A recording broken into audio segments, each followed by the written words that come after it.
today we're doing something different.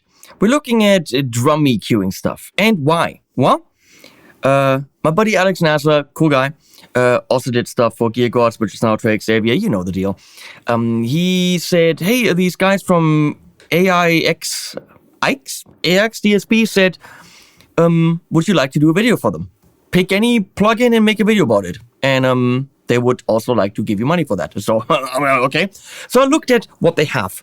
And it isn't super relevant for this channel, which is all guitar stuff. And they have some stuff that could be cool for you. But primarily with their first batch of plugins are focusing on drum stuff. And then I looked at it and it is unique. So I thought for those of you in bands that are always fighting with bleed and getting drums happening, this could be interesting. So I read the manuals, I looked through it.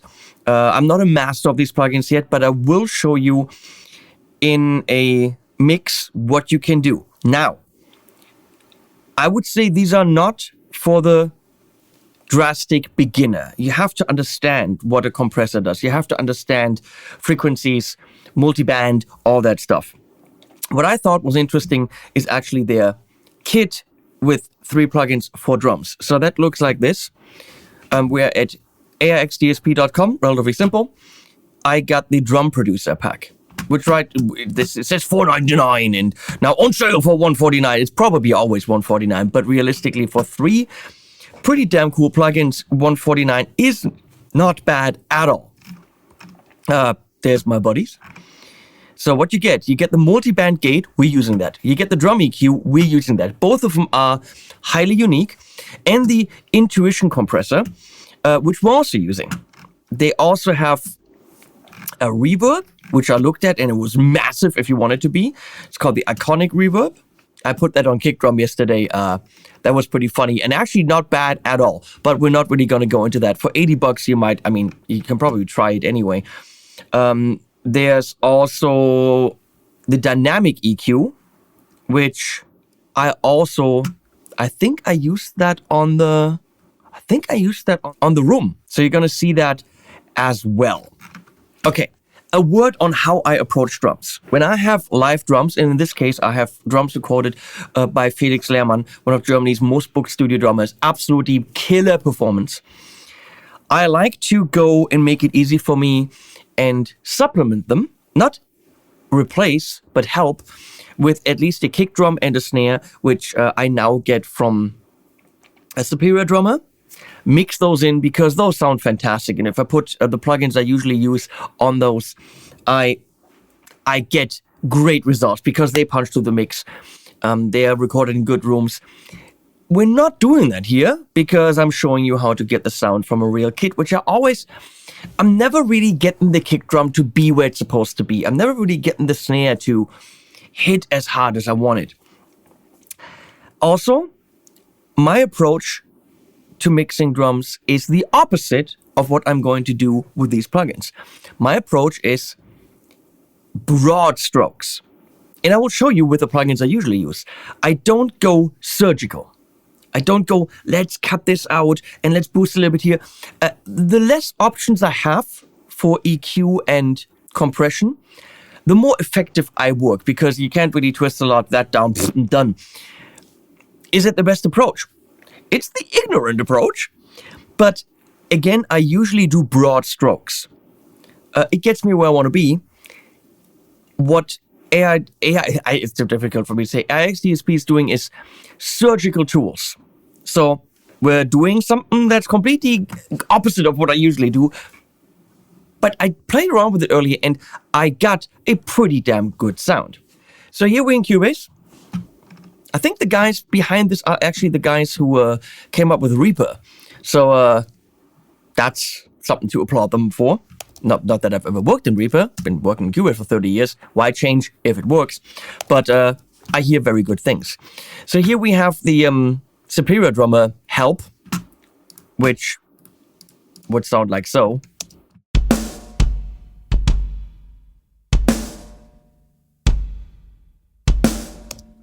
But we're not using that. Here are the drums that Felix Lehrmann did.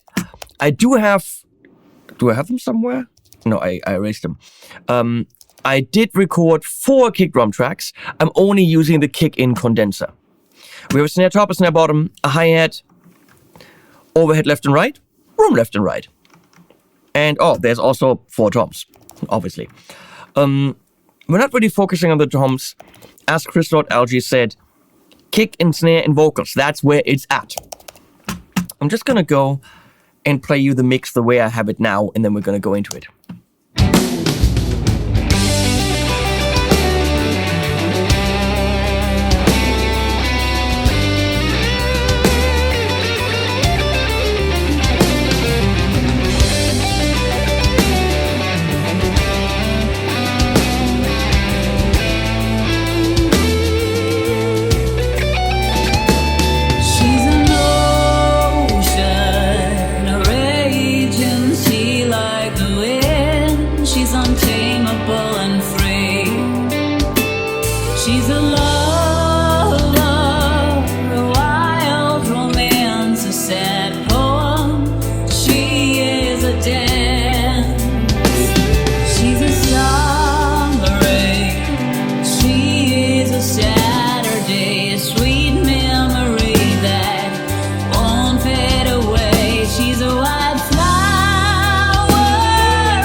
That's the song Loaded Gun that I wrote and Hannah Mail did vocals for.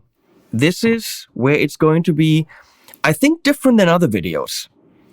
Because, I don't know, but I would assume Glenn did a video, I would assume Trey did a video, and that means they're going for metal. There isn't really that much super detail on hi-hat or especially snare in metal. What you can hear here, yes, is a total style 6/4 track played by Felix Lehrmann with a lot of ghost notes, which really means we can't really gate the shit out of it.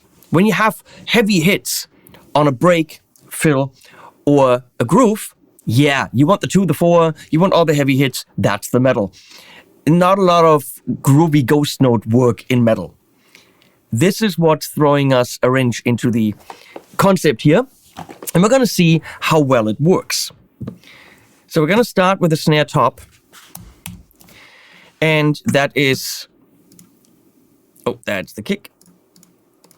I'm going to show you what that sounds like without anything.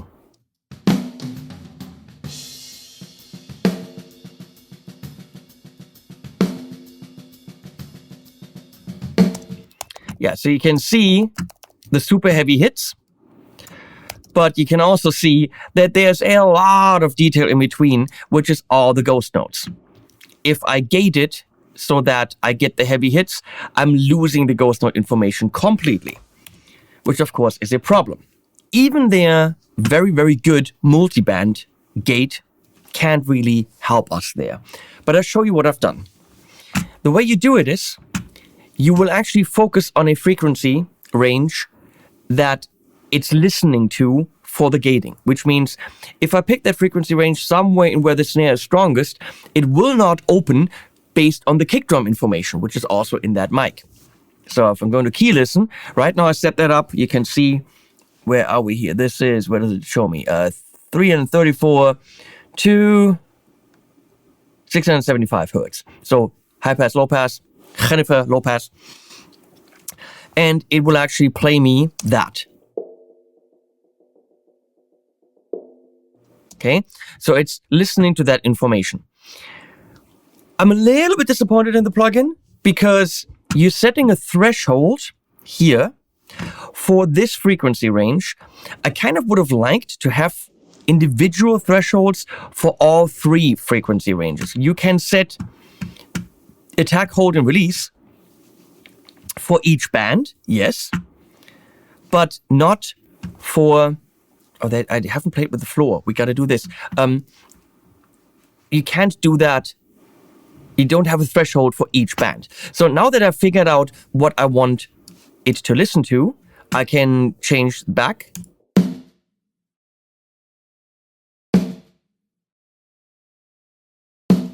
So you can see it's actually right now only playing the heavy hits. I have the ghost notes on the bottom mic because it was literally opening too much. Let's see if we can do something with the floor. Attack, hold, release, I'm all good with. So if I do this,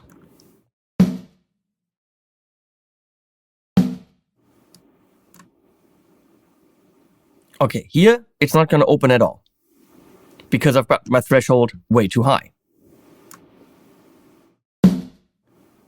Now it's opening for the heavy hits.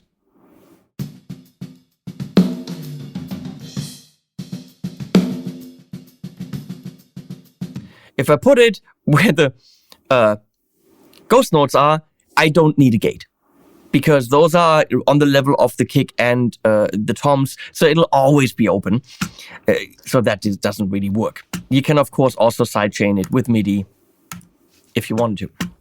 This right here, these three lines, actually will act like a low, mid, high EQ.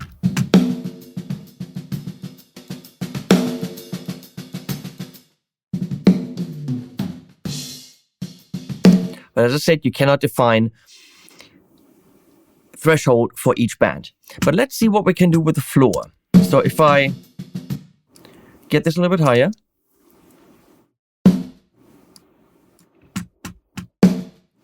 This, by the way, these waveforms here beautifully show you the hold, the attack. So if I crank the attack later, do you see? It's actually cutting off the attack. It's really showing you, they're all about visually showing you what's happening, which I love. So hold, which means as soon as the gate opens, it doesn't immediately go into a release. It gets triggered to open and then holds. That is how you can actually make sounds longer. So even longer. But it will only do this for the mids now. So I could do this.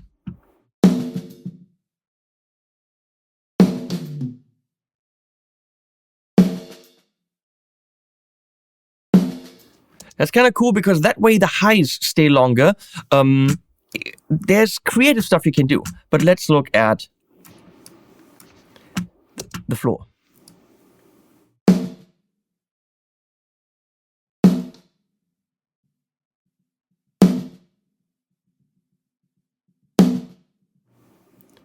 I literally don't know what that does.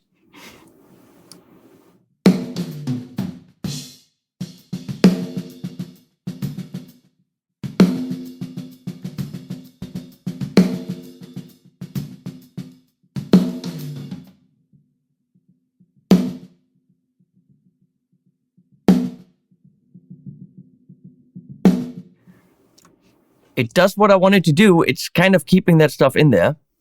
But right now we only have it for this frequency range. So let's do it for the highs.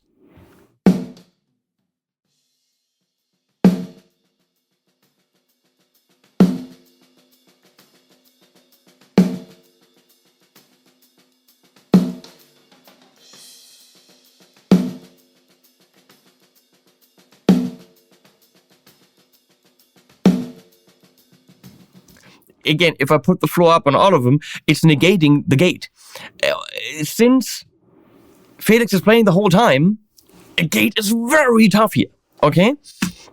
All I can do is literally make sure I have less low-end information. So it's kind of working like an EQ here. But having some of this stuff in there is probably not a bad idea. So I did the same thing for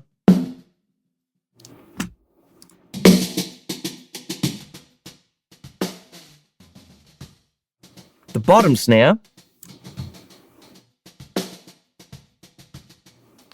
which is cool together with the room and the overheads, I get all the ghost notes I want. What I want from the snare top is the smack. So maybe I'm actually gating it so that the ghost notes aren't in there. Let's go further. Next thing, so let's say this is my sound. Oh, there's also the treble of these. Those are clicks.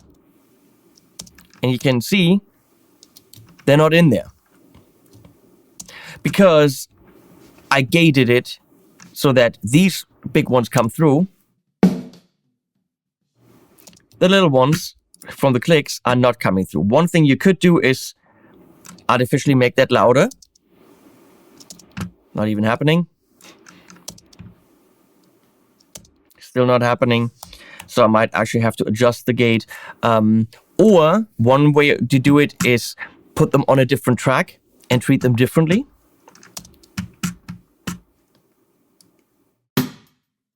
Now I got them. But I'm also getting some kick drums. Look, physics. There's only so much you can do.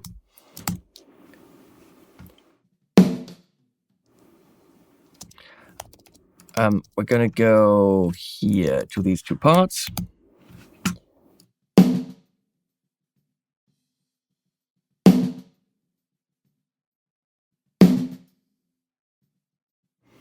Next is the drum EQ. And that's super interesting because what they're doing is giving you harmonics. So you're finding the strongest frequency in your instrument, in this case a snare, which will be the fundamental, and then they're splitting it up into octaves from there, which is a great idea. And it's doing this automatically. Another octave would be, let's say we have 100 hertz of a peak. The next octave would be 200, 400, 800, and so on. And it is doing all of this automatically. You could even individually treat each octave with dynamics, going a little bit too far for my head. And you could actually set stuff that is not the octaves, so it's the non-harmonics in between if you want to enrich the sound a little bit. And this is shown in this way. The octave filters right here. You can actually see octave 1, 2, 3, 4, and you can click through here to get the different settings. You could just click on here to get the different settings, a little bit easier. And if you're completely insane, you could click on overview and you can actually see them all at the same time. That's a little bit too much information. So these resonant note filters are kind of the non-harmonics. We can check this out, but I would focus on the octaves right here. So the way that it works right now, we're not seeing anything. But if I play it, we see this is the lowest note right here. So I actually tune it to be on that peak, which means the others should be the harmonics, right? And then we've got these right here, which are somewhere in between. Maybe go right in the middle, okay? So what I did is I really tried to get some bass out of here, really kick the gain, because without it,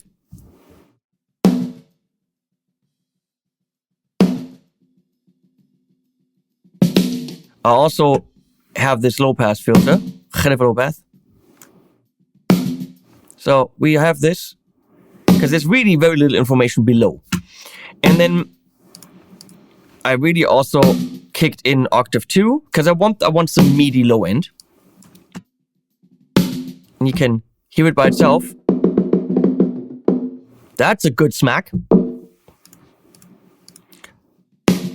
Let's listen to the fundamental lesson of that.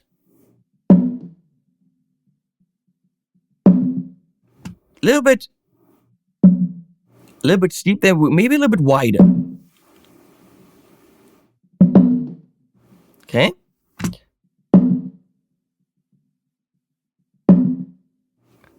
I can do 1 and 2. Let's listen to that. No, that is not soloed. Okay. I have a dip here. Why? I don't remember.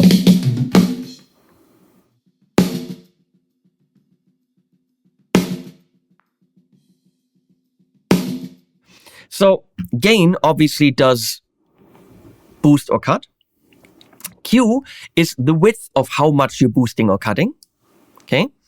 And in this case, you can't really influence what frequency, because the frequencies are determined by the octaves. Usually on an EQ, you go wherever the fuck you want. Here, you can't do that. You can do it a little bit with the transposition and the stuff in between, but you're not really picking the frequencies. You're picking the relevant frequencies for the instrument because they're determined by harmonics. It makes a lot of sense.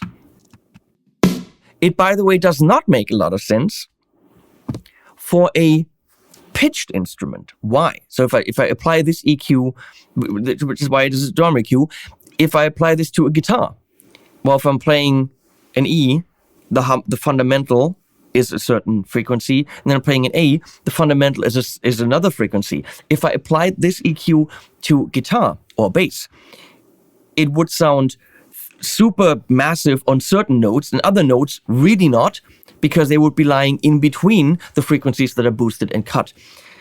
In a drum, the frequency stays the same if it's tuned the way that it's tuned. So it makes a lot of sense for drums. It really does make sense for pitched instruments. So what I did is, I don't know why I did that, but I cut that here. And when you're cutting, try to cut narrow to take out unwanted frequencies. When you're boosting, try to boost wider, because if you're boosting very narrow, you have a piercing frequency that every time that it hits comes through, and it's too annoying, which is one of the problems with a surgical EQ like this. They can be way too tempting to boost certain frequencies, and all of a sudden it doesn't really sound like the instrument anymore, okay? Of course, if you have problems of a ringing thing or a snare being too pingy or whatever, this is the way that you fix it.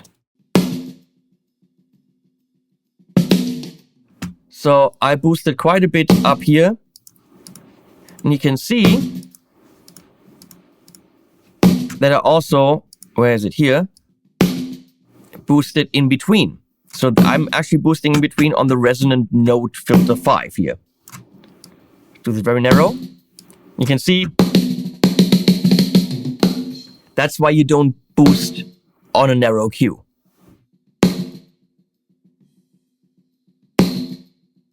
Okay, you boost on a wider Q. I do need a lot of top end information in there. Now you could go to octave 5 and octave 6. You could go and employ the D, which is a compressor, which isn't visualized, let's put it that way.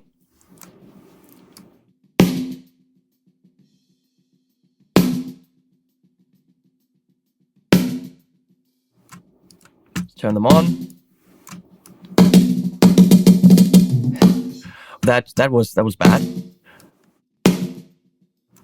Actually, if you played around with this a little bit, you could get killer sounds. That's probably too much.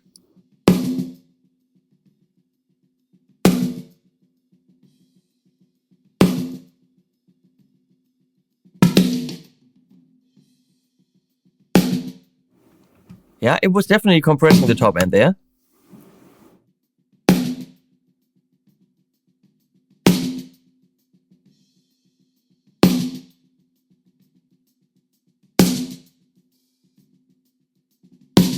So it's really like a multi-band compressor as well. But let's not. It's how do I? Let's turn all the compressors back off. Okay, good. So again, I wanted to get quite a bit of top end information out, because that's what the recording sounds like. That's an MTP 440 from Lewitt.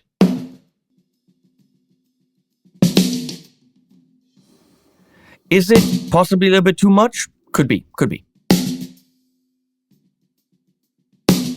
what I need that snare to do is punch. The room information and all the cool stuff comes from the overheads in the room. I need that mic to do this. And how I'm doing this is with the Intuition compressor. It has way too much shit on it to be intuitive. I don't know why they're calling it that. But it has a nice interface. This line is the threshold, which you can actually just grab. It's showing the compression here. So let me show you. You see the wave. Up here, the green thing is actually showing you the attack and decay. So it is very, very visual. So if I'm putting on hold, for example, see, it stays much longer. So very fast attack. Very fast attack means as soon as the snare hits, the compressor is active and pushes it down. So if you have a slower attack, it lets the natural transient through and then pushes the sustain up. So you see a release there. Faster release means I have a block here. Slower release means it will let it come up slowly. And if you look at this, this is the compression right here. If I have it fast release, you will see it goes click, click, click, right? Very visual.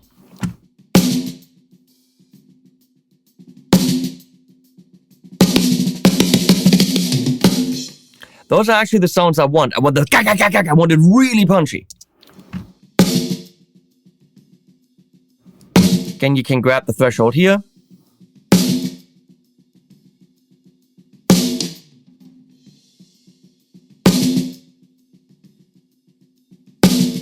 Makeup gain down here, mix. There's even a limiter or an auto gain. I have no idea how I had it set up. More. Let's move further down here. A little bit of hold. I don't know what the punch does.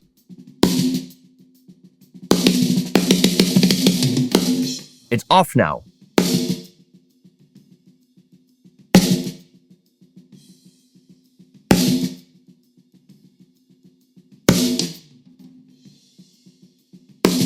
I actually think I'd like it without the punch.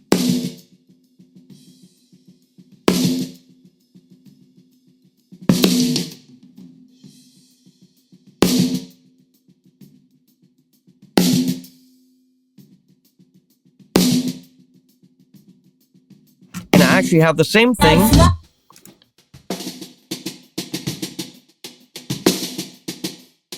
Just with a lot of the ghost notes.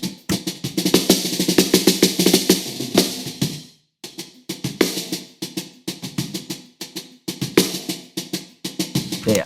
So those three plugins are the package. I did the same three plugins on the kick drum. Let me show you what I did there.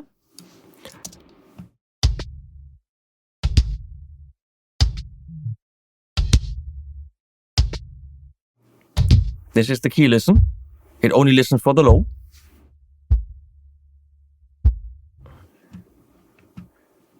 And it really only lets the kick drum through. So if you got trouble with bleed, that helps. The trouble with bleed on the snare, in my case, is that it's not a fucking metal snare. Okay? It just has all the information of the ghost notes. It's not necessarily fair to judge any plugin on that because no plugin could actually do that. Then we got, where are we here? The drum EQ for the kick drum. There's my, let's turn it off.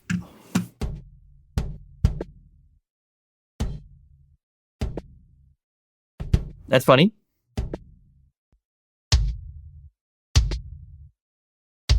Could even be shorter, right? So we got the fundamental here. I'm taking 208 out. I would actually like to take more of this out, which I probably could by tuning this here.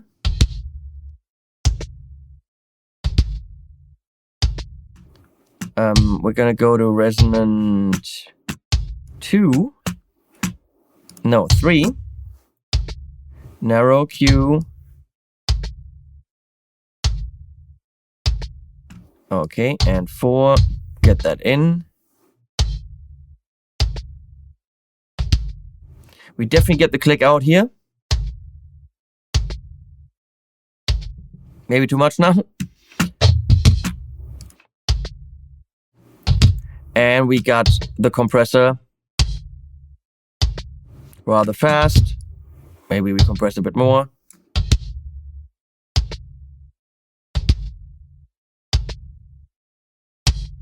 Okay. Let's listen to, oh wait, no, not yet. Let's go to the room. Where is it? Overheads. Memory that won't fade away. She's a wildflower, a thorny rose, and she leaves broken hearts as she goes. I am a rolling soul, and I don't need soul on the run. I am. It was a bit too clicky. So this is what I have on the overheads. I have a dynamic EQ. I don't need all the low end information. I've got, where's my frequency? Ah, here. 227. I'm boosting that a little bit for the room, but I've got the compressor on it. So if it's too much, it actually kicks it down a bit.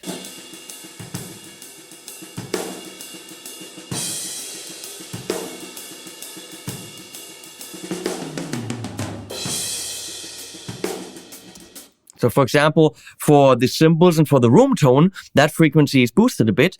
But if it gets too much and the kick and the toms come in, it's not overbearing and it actually takes them down a bit, which is really, really cool. And I did the same thing here for around 2K, 2.5 with a bit of compression. And the top end I just kicked in because it's my overheads.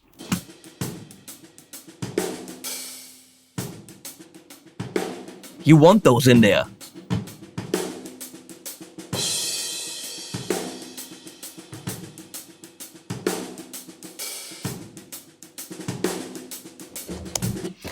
Relatively straightforward interface, and this is just a good plugin for something like this. Same thing, I have the Intuition compressor, put it on overheads, traditional smash, which is getting quite a bit of the room out. Without,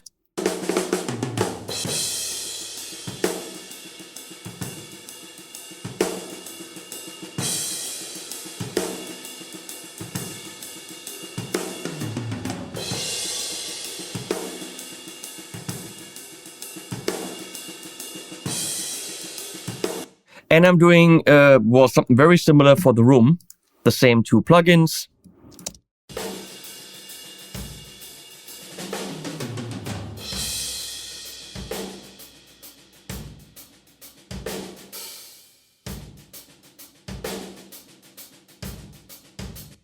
Now, let's listen to all of the drums.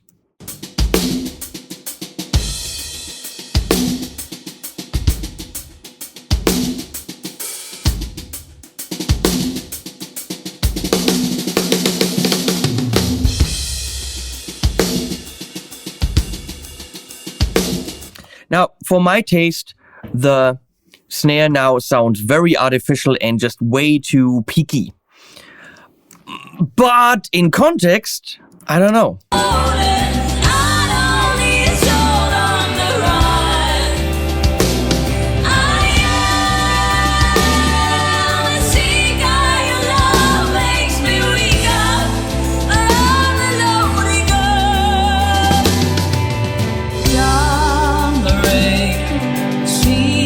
Saturday, a sweet memory that won't fade away. She's a wildflower,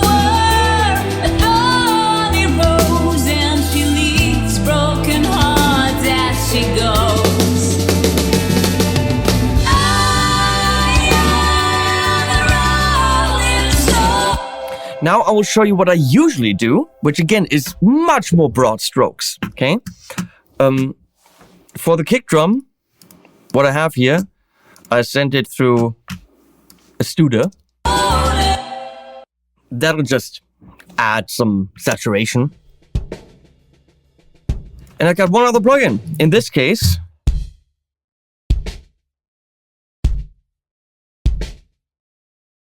this API is from Universal Audio, and it is more than twice as expensive as the whole suite I just showed you. And you absolutely cannot be as specific. So there is a gate, which is on, but that's a global gate, which for the kick could be enough.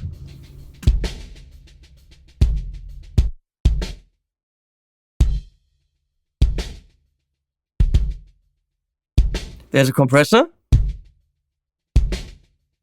3 knobs.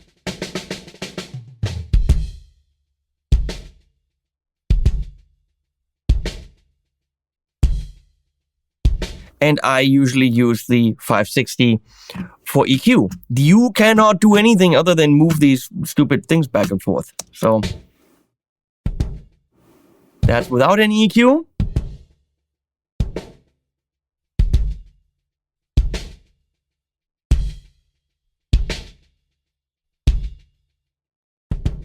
So that's without any EQ.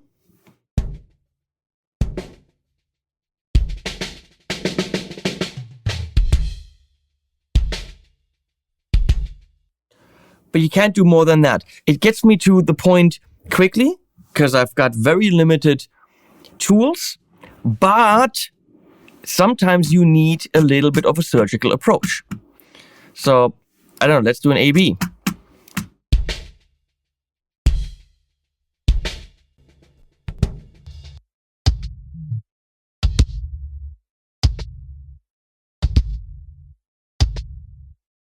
Very different results, and I mixed both, so I don't know what I was thinking, but one is definitely a more probably a metal-y approach. Let's see here.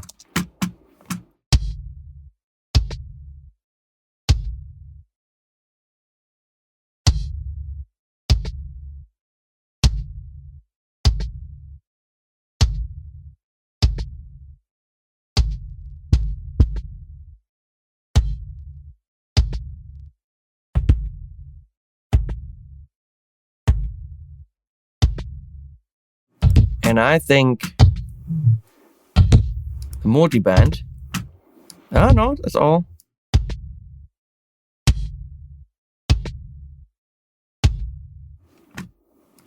Why is the hold? Ah.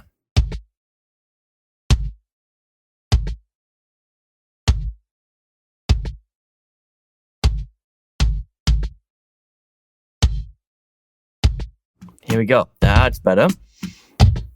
I mean, now we're just getting the kick, right? It's gonna be a much cleaner mix.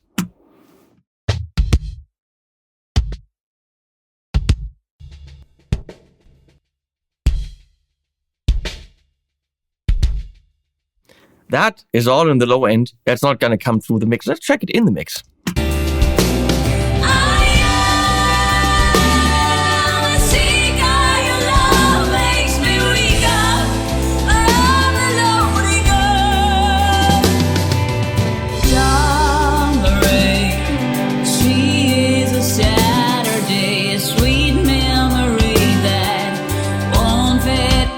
Well, which one comes out of the mix much clearer and it leaves the mix more space? The more precise one. It's a fact. So, same thing here for the snare. Can't gate it.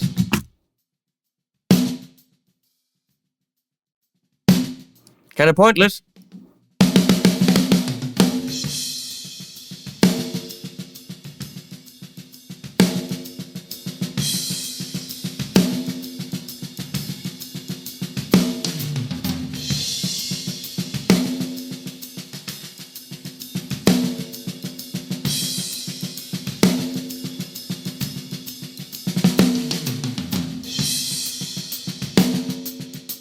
Again, very broad strokes. Whereas Probably too much top end there now.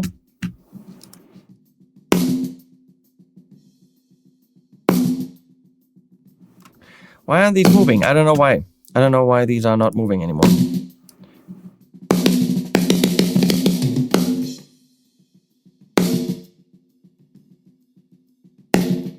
You can hear it, but the interface doesn't react anymore. Weird. Fact is, in context, this works better.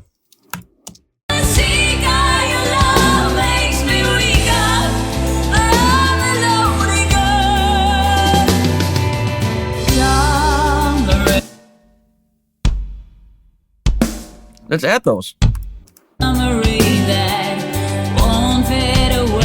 She's a wildflower,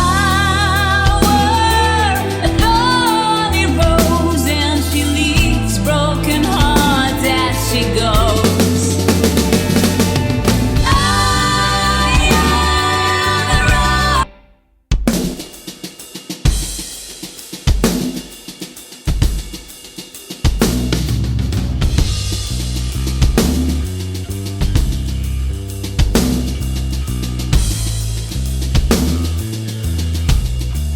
What is the bottom line? I'm a lazy mixer. Would I want to deal with that many parameters all the time? No, I would not. When it comes to getting problem areas out of your drums, top end bleed, you need to get that thing smacking. You want, especially the harmonics is a great idea.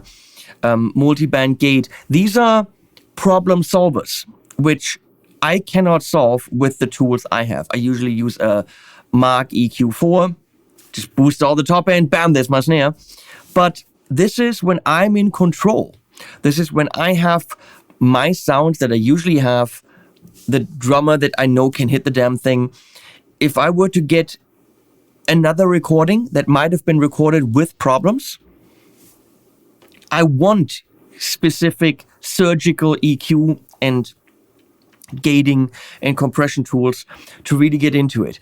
I have to say, if every mix I'm starting fresh and I gotta get all these parameters, that can be a little bit information overkill. You have to know a little bit of what you're doing when you're working with tools like the ones from AIX DSP. But with the classic tools, or LA2A, 1176, Mark EQ, Pultec, yeah, they do broad strokes and they sound great. But sometimes the broad strokes get a lot of the shit that's not supposed to be there also up out of the mix. What I have now with AIX DSP, I only fiddle with a little bit. I would have to go in and tame some of what I said. When it's surgical, you can get some frequencies out there because you're too precise that are too much. But I could get this song easily to where I don't need the help of the samples and only get the acoustic sounds to sound great. That's my story. And you know what, realistically, $149 for 3 really kick-ass plugins? That's fair. I'm very happy I have these now because I can go in there with a tiny little scalpel and get exactly the stuff out that I need. That being said, thank you AIX DSP for trusting in me making a video about this, even though I talk about guitar, but I can also talk about drum plugins. I mean, why not? I know something else. Thanks, guys. You've been very trusting in me. And you people watching, if you need surgical tools, first of all, get a degree, become a doctor, you do your residency, all of this, and then buy AIX DSP. I put links below and animals at the end. Bye-bye. Rose and she leaves broken hearts as she goes.